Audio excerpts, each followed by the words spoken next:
But first we're heading to America's Great Lakes, where some very bizarre romantics are dying to find love, before it's too late. The shores of Lake Erie on America's beautiful border with Canada have always been a tranquil place of peace and quiet.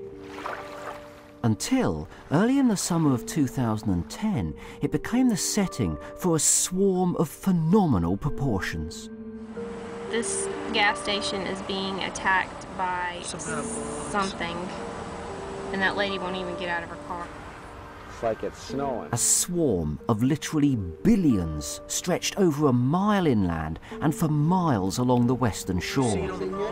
Every surface, every inch of air was filled with winged insects. That is really creepy.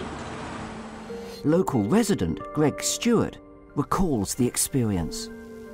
They were all over the wall of the city, and I didn't know if I should even get out of my car. It was that bad. And as I got out, they started crunching under my feet. Then, within days, they spontaneously started to die in their billions.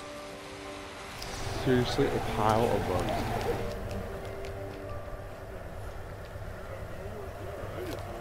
The drifts of dead bodies got so deep that the local authorities had to use snow plows to unblock the roads.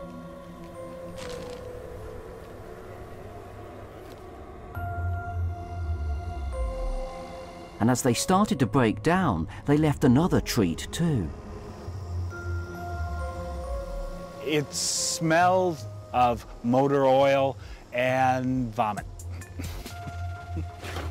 So what were these insects, and what could have caused such an extraordinary plague?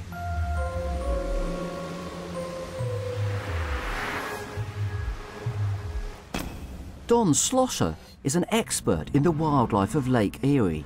Well, the big swarms are really a result of the life history pattern of western Lake Erie mayflies.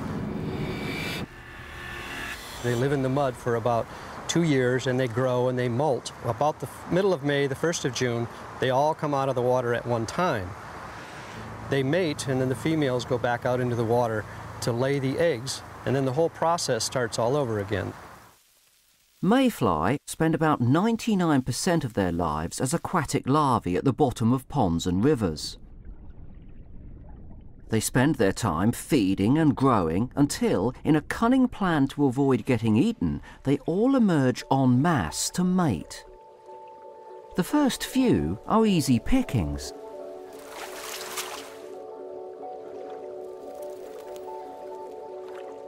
But soon, the sheer numbers overwhelm predators.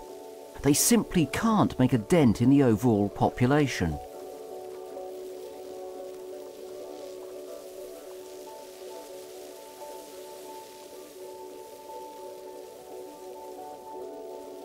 After about 2 days, there's a swarm, a swirling swarm like a little funnel cloud that's formed by the mayflies.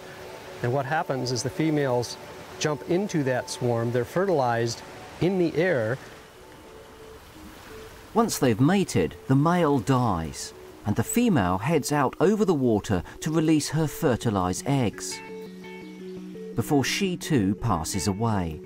The entire process takes just a matter of days.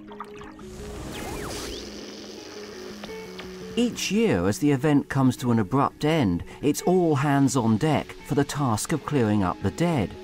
But there's still a lot of questions surrounding their mass emergence.